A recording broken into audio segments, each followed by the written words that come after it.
So there are going to be a lot of changes which will be brought in University of Delhi with common entrance test to central universities. Why University of Delhi is so highly valued, and what changes will Central University's common entrance test will bring in over here, we are going to look in this episode of Supercracks. University of Delhi को हर किसी के eyebrows race करने के लिए बहुत अच्छी तरीके से जाना जाता है। अब वो क्यों करता है आईब्रोज रेस, उसके पीछे सबसे बड़ी रीजन ये है कि बहुत बड़ी जितनी भी रिपोर्ट्स है वर्ल्ड की, उसमें यूनिवर्सिटी ऑफ दिल्ली को टॉप 500 यूनिवर्सिटीज में से एक रैंक हमेशा मिलती आई है। क्यूआर रेटिंग्स आप उठा के देख सकते हैं जहां पे वर्ल्ड की बेस्ट यूनिवर्सिटीज रेटेड है। यूनिवर्सिटी ऑफ दिल्ली को साल दर साल क्यूआर रेटिंग में भी टॉप 500 में डेफिनेटली नाम मिलता आया है। इसके अंडर 77 डिफरेंट कॉलेजेस हैं और 5 अदर इंस्टीट्यूट्स हैं, which makes it to be one of the largest universities across the globe. और not only it's one of the largest universities, but इसके जितने पेपर पब्लिकेशंस होते हैं, रिसर्च पेपर्स होते हैं और जितना आउटपुट इस यूनिवर्सिटी से निकलता है वो काबिले तारीफ है। नेक्स्ट, जितने कॉलेज के अंडर हैं वो बहुत ही high class, high standard and very well known colleges हैं। These colleges are flag bearer colleges for many of the streams in India. मतलब नाम ले लो आप स्ट्रीम का और उसका बेस्ट कॉलेज अगर आप ढूंढेंगे तो डेफिनेटली कोई ना कोई नाम यूनिवर्सिटी ऑफ दिल्ली से पॉप आउट हो जाएगा।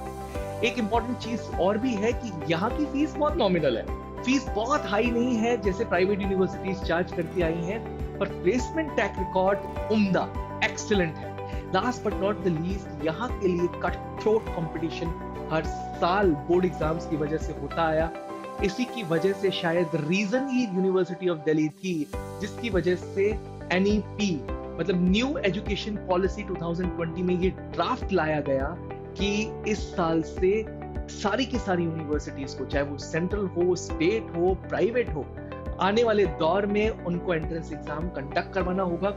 और सेंट्रल यूनिवर्सिटीज उस फेज में फर्स्ट यूनिवर्सिटीज हैं जो कि ये एग्जाम कंडक्ट करवा रही है। यूनिवर्सिटी ऑफ दिल्ली में अभी तक कहीं भी किसी भी कोर्स में आपको एडमिशन मिल रही थी तो वो बेस्ट ऑफ 4 के हिसाब से मिल रही थी। वो बेस्ट ऑफ 4 आपके 12th के मार्क्स पे बेस्ड थे।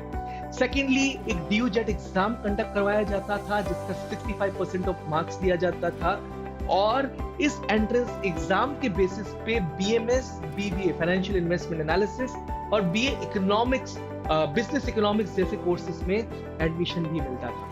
बट अब जितने चांसेस दिख रहे हैं वो ये हैं कि डेफिनेटली ये बेस्ट ऑफ 4 और जो ये DU-JET एग्जाम था वो दोनों के दोनों कैंसिल होने वाली चीजें हैं और एक एंट्रेंस एग्जाम आएगा जिसके बेसिस पे आपको जो भी कोर्स है यूनिवर्सिटी ऑफ दिल्ली का, जो मैंने अभी कोर्सेज बताया उनके अलावा भी जितने कोर्सेज हैं वहां पे आपको अब एडमिशन मिलेगा और जो कट थ्रोट रेस रेट वाली चीज थी वो खत्म हो जाएगी जो साल दर साल चली आ रही है। अब तक हमने जितनी बातें करी थी वो शायद पुराने वीडियोस में भी थोड़ी बहुत उसका जिक्र हुआ था। अब इम्पोर्टेंट ये है कि कौन कौन से पॉपुलर कोर्सेज हैं उन कोर्सेज के अलावा जिसके बारे में हमने पिछले साइड में जिक्र किया जिसमें आप एडमिशन ले सकते हैं। तो वोकेशनल स्टडीज रिलेटेड जितने कोर्सेज हैं, नॉर्मल BA प्रोग्राम अगर आप करना चाहते हैं तो उसकी वैल्यू भी यूनिवर्सिटी ऑफ दिल्ली में बहुत हाई रहती है। किसी भी लैंग्वेज रिलेटेड सब्जेक्ट में आप अगर बैचलर ऑफ आर्ट्स की डिग्री लेना चाहते हैं तो भी उसकी वैल्यू यूनिवर्सिटी ऑफ दिल्ली में बहुत स्ट्रॉन्ग है।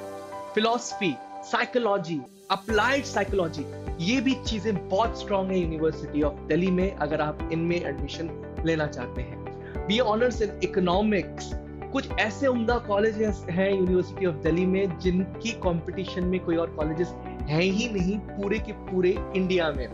ज्योग्राफी जैसा सब्जेक्ट भी यूनिवर्सिटी ऑफ दिल्ली में उसको बहुत इंपॉर्टेंस दी जाती है। हिस्ट्री, साथ ही साथ political sciences, social work, sociology, अगर इन चीजों में भी आप एजुकेशन लेना चाहते हैं तो यूनिवर्सिटी ऑफ दिल्ली उसके लिए बना हुआ है। BCom honours, BSc in statistics के लिए भी बहुत अच्छे कॉलेजेस यूनिवर्सिटी ऑफ दिल्ली में है। मैथमेटिकल साइंसेस भी अगर आप BSc उस पे करना चाहते हैं तो भी यूनिवर्सिटी ऑफ दिल्ली उसके लिए जाना जाता है। जर्नलिज्म में भी बहुत अच्छा नाम यूनिवर्सिटी ऑफ दिल्ली है।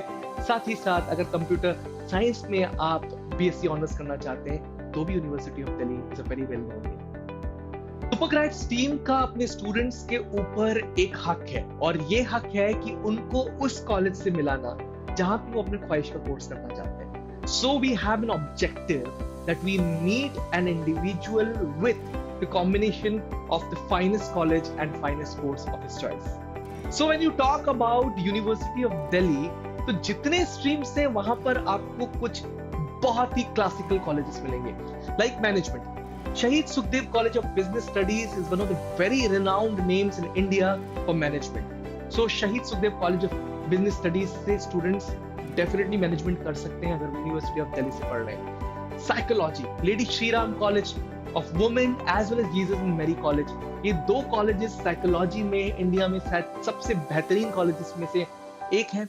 Economics की अगर बात की जाती है तो SRCC, Lady Shri Ram College for Women और हंसराज जैसे बहुत popular names university of Delhi के अंडर आते हैं। कॉमर्स में भी SRCC is finest college of India, same goes for lady Shri Ram college for women. Hansraj is also a popular name over there, one very good college. Kirorimal college is also in university of Delhi which is a flag bearer college for commerce in India. Talking about arts, Saint Stephen से अच्छा भला क्या college हो सकता है अगर arts की बात की जाए या साइंस की बात की जाए तो। वैसे ही NIRF rank holder number 1 Miranda house is also one of the very well-known name in arts, and it's the part of University of Delhi. Talking about science, then St. Stephen's, as I told you earlier, and Hindu College are popular names which are part of University of Delhi. So University of Delhi वो doors open कर देता है students के लिए जिसमें वो choose कर सकते हैं बेस्ट कॉलेज अपने चॉइस ऑफ कोर्स का, क्योंकि इनके पास सारे के सारे कॉलेजेस बहुत अच्छे हैं और स्टूडेंट अपनी स्ट्रीम के हिसाब से कॉलेजेस चूज कर सकते हैं। पिछले स्लाइड में हम लोग NIRF रैंकिंग की बात कर रहे थे। NIRF रैंकिंग कोई भी बॉडी नहीं देती, ministry of human resource development NIRF के थ्रू इस रैंकिंग को जनरेट करता है, और ये लिस्ट आपके सामने है। इसमें टॉप 20 कॉलेजेस ऑफ इंडिया के नेम्स मेंशन्ड हैं, जिसमें से 12 नाम यूनिवर्सिटी ऑफ दिल्ली के हैं। So you can definitely very well imagine the value of this particular university in entire country. क्यों इसके पीछे स्टूडेंट्स इतना पागल हैं, क्यों यहाँ पर हर साल 100% कट ऑफ जाते हैं, और बहुत सारे स्टूडेंट जिनके 96% मार्क्स भी आते हैं वो भी यूनिवर्सिटी ऑफ दिल्ली में अपने चॉइस के कॉलेज में एडमिशन क्यों नहीं ले पाते हैं, उसके पीछे रीजन है ये रैंकिंग। आप देख सकते हैं Miranda House, Lady Shri Ram college for Women, Hindu College, Saint Stephen's College, Hansraj College, Shri Ram College of Commerce, Atmaram Sanatan Dharma College, Venkateswara College, Deendayal Upadhyaya College, Gargi College, Acharya Narendra Dev College, Kirorimal, एक से बढ़कर एक उम्दा नाम यूनिवर्सिटी ऑफ दिल्ली में है। ये तो अभी टॉप 20 थे, टॉप 50 में भी आएंगे तो आपको दिखेगा कि कॉलेज बढ़ते जाएंगे। अगर आपको NIRF रैंकिंग की वैल्यू पता करनी है तो आपके आसपास जो सबसे बेहतरीन कॉलेज हो उसकी NIRF रैंकिंग पता करने की कोशिश करिएगा, आपको डेफिनेटली यूनिवर्सिटी ऑफ दिल्ली की वैल्यू समझ में आ जाएगी। अब तक हमने बात करी यूनिवर्सिटी ऑफ दिल्ली की। अब central universities common entrance test क्या चेंजेस लेके आ जाएगा इस कंप्लीट इकोसिस्टम में, उसको थोड़ा सा समझते हैं। जैसे ही एंट्रेंस टेस्ट आएगा तो जो रेट रेस थी परसेंटेज वाली, स्टूडेंट्स को 99% मार्क्स सिक्योर करने पड़ते थे, 95 के नीचे आते थे तो स्टूडेंट्स को वैल्यू ही नहीं मिलती थी। स्टूडेंट्स डिससैटिस्फैक्शन इतना क्रीप हो गया था कि ये स्टेप उठाना बहुत जरूरी हो गया था। उस सबसे निजात मिल जाएगी एक कॉमन एंट्रेंस टेस्ट से। एक इंपॉर्टेंट चीज, बहुत सारे लोग बोलेंगे कि आप क्या कह रहे हैं, फिर भी कंपटीशन तो रहेगा। डेफिनेटली कंपटीशन तो रहेगा, पर जो रेट रेस की परसेंटेज वाली वो खत्म हो जाएगी। और एक बहुत बड़ा प्रॉब्लम यहाँ पर ये था कि जो सब्जेक्टिव मार्किंग बायस था वो खत्म हो जाएगा। एक स्टूडेंट को पेपर्स चेक करने के मार्क्स मिलते हैं एक सब्जेक्टिव पेपर में और एक ऑब्जेक्टिव एप्टीट्यूड पेपर में, दोनों में जमीन आसमान का फर्क इसलिए होता है क्योंकि उस पेपर को कंप्यूटर टेस्ट करता है, इस पर्टिकुलर पेपर को आपका कोई टीचर करता है, फिर वही वाला पेपर किसी और टीचर ने चेक किया हुआ होता है। तो एक ही स्टूडेंट को दो अलग अलग मार्क्स मिलते हैं, लेकिन अगर कंप्यूटर चेक करेगा तो डेफिनेटली बिल्कुल सही मार्क्स देगा। तो स्टूडेंट डिससेटिस्फेक्शन भी खत्म हो जाएगा। एक इंपॉर्टेंट चीज, जितना डिजर्विंग स्टूडेंट है उसी को सीट मिलेगी। तो ये जो अनडिजर्विंग को मिल रही है सीट और फिर स्टूडेंट डिससेटिस्फेक्शन क्रिएट हो रहा है, वो बात खत्म, क्योंकि उसी स्ट्रीम के स्टूडेंट को एडमिशन मिल रहा है जो डिजर्विंग है। एक और इम्पॉर्टेंट बात, एप्टीट्यूड बेस्ड पेपर क्योंकि आने वाला है, तो जो रोट लर्निंग थी, रट्टा मार के पढ़ाई करने वाली चीज, उसके बजाय उस स्टूडेंट को वैल्यू मिलेगी जो एक्चुअली इंटेलिजेंट है।